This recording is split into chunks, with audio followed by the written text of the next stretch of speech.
Inside that car was Queen Camilla, and she was racing toward the one meeting the entire royal family had spent 4 years trying and failing to arrange. A meeting between a father and the son who once called her the villain of his own memoir. Today, we're going to tell you why Camilla dropped everything to sit in a room with the stepson who once said the royal family got into bed with the devil because of her, and why what happened next may say more about King Charles than anything is done in years. Queen Elizabeth II's funeral. The last time two brothers who once shared a bedroom, a childhood, a mother's funeral of their own, stood in the same room.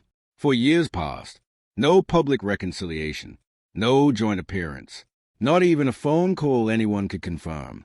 He accused his stepmother of leaking private family conversations to the press to rebuild her own public image.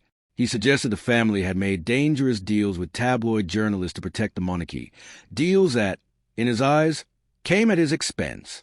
But behind palace walls, sources say she never forgot it either, which is exactly what makes what happened next so hard to explain, unless you understand what was really going on inside Charles's head.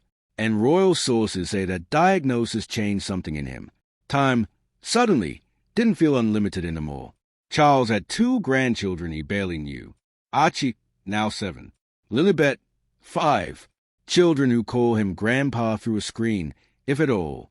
So when Harry landed in the UK in July 2026 for a packed week of engagements, including the Invictus Games' 1-year-to-go event in Birmingham, the pressure had been building for months. Just days before the reunion, the High Court dismissed Prince Harry's long-running privacy lawsuit against Associated Newspapers, the publisher behind the Daily Mail. Harry, alongside other claimants including Sir Elton John and Elizabeth Hurley, had alleged that journalists, and while Harry was fighting battles in court and preparing to reunite with his father, his brother wasn't anywhere near him. The Prince and Princess of Wales put on a united front in Windsor while the Sussexes privately met with King Charles and Queen Camilla at Highgrove House. So here's a picture forming. A king weakened by illness, a son just humiliated in court, a brother deliberately absent, and into that storm walks Camilla, but not for the reason you'd expect. Multiple sources now claim the secrecy around this meeting was extraordinary. According to reports, Charles personally orchestrated the gathering and insisted on strict confidentiality. One insider described the operation as completely cloak and dagger, orchestrated by the king himself, with everyone involved sworn to secrecy. Camilla reportedly traveled from her own home at Ray Mill House after Charles personally asked her to be there, and told no one, not even her own family, that it was happening. And here's a twist inside the twist. Nicker reported that Camilla rarely even stays at Highgrove. She usually prefers her own home at Raymill. This wasn't routine. This was deliberate. This was Charles asking the one person he trusts completely to be in that room, watching his back and watching Harry. So why would Harry agree to sit across from the woman he once accused of feeding stories to the press? The answer says everything about what he was really willing to sacrifice to see his father. This wasn't a warm, open family reunion with photographers waiting outside.